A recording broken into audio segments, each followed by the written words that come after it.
My hair is a little crazy. Hey everyone, my name is Kelman Choice. I am 20 years old. I'm a journalism major, photography minor with emphasis in videography, and I'm from Oakland, California. Um, I'm doing this video for you guys today because I want to talk to you a little bit about my identity and who I am as a person. So, as you may know, this is for GRI 201, Gender, Race, and Identity, Contemporary Diversity, with Professor Joseph Likes. And honestly, this class has been really fun for me. Just getting to see what other people's viewpoints are on certain topics, whether it has to do with race, gender, or just how we identify as people. I think it's really interesting how these various factors go into the way we identify ourselves. Me personally, I identify as an African American male or a black male. Um, I think that's the most important part of my identity because, as you see, I'm fairly dark skinned.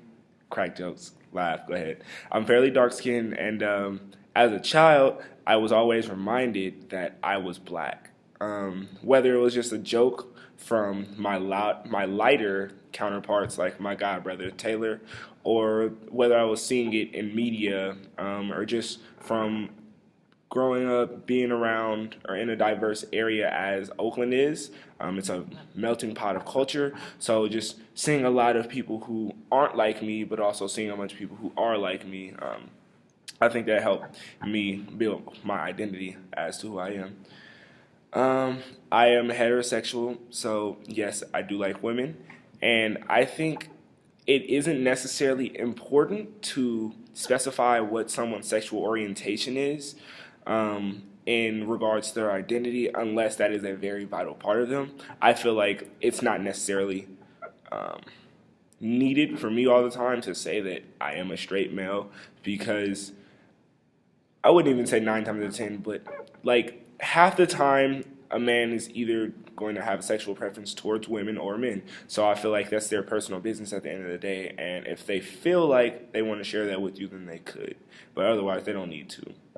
Um, Often through this class, we talked about racism and discrimination and the oppression of various different ethnic groups. And I think that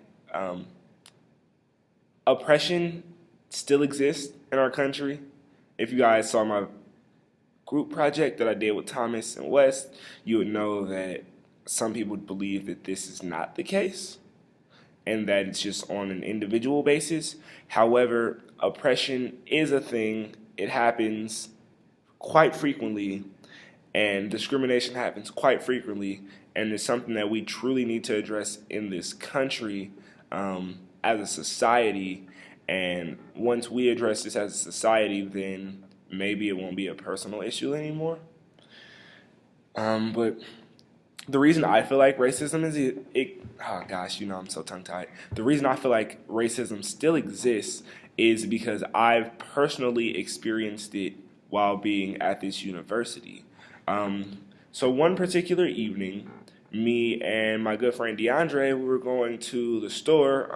If you guys know where Sharma Mart is, located on Valley Road, we were going there, and we both had on hoodies, but our hoods weren't actually on. We just had the sweatshirts on, and we're walking toward the store, and two white men actually come out of the store, and they have all black hoodies on.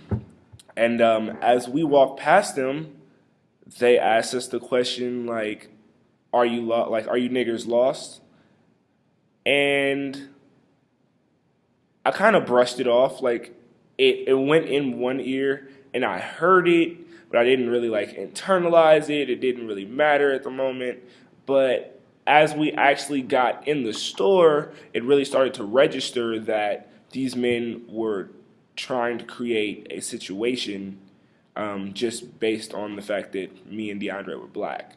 And at that point, we kind of vocalized our frustration to each other, but we didn't necessarily say it really to anyone else. And it was just really interesting to know that in this day and age, this was 2014 or earlier 2015, I'm not even sure. But just in this day and age that racism is still so prevalent that you cannot know someone from a can of paint, and you could call them these derogatory terms without knowing their character or anything of that nature. Sorry, the lights cut off, guys.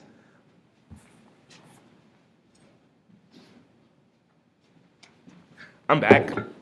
No longer black. Um, yeah, it's just interesting to see that these derogatory terms can still be used in this day and age, and people don't understand that racism is still so prevalent in our country.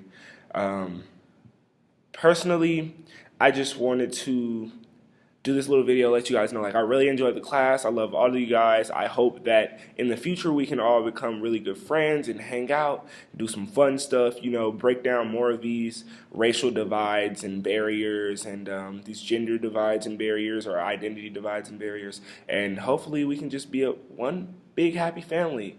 So thank you guys for tuning in to my video. I hope you really enjoy it. I hope you get some laughs out of it. I know I had some laughs filming it, so I know you guys will probably laugh. Jody, thank you for this class. Thank you for the knowledge you bestowed upon us. I think this needs to be taught at every institution in this country, and I hope that we can make that happen. So yeah, thank you guys, and I appreciate you for taking the time out to listen. Peace out.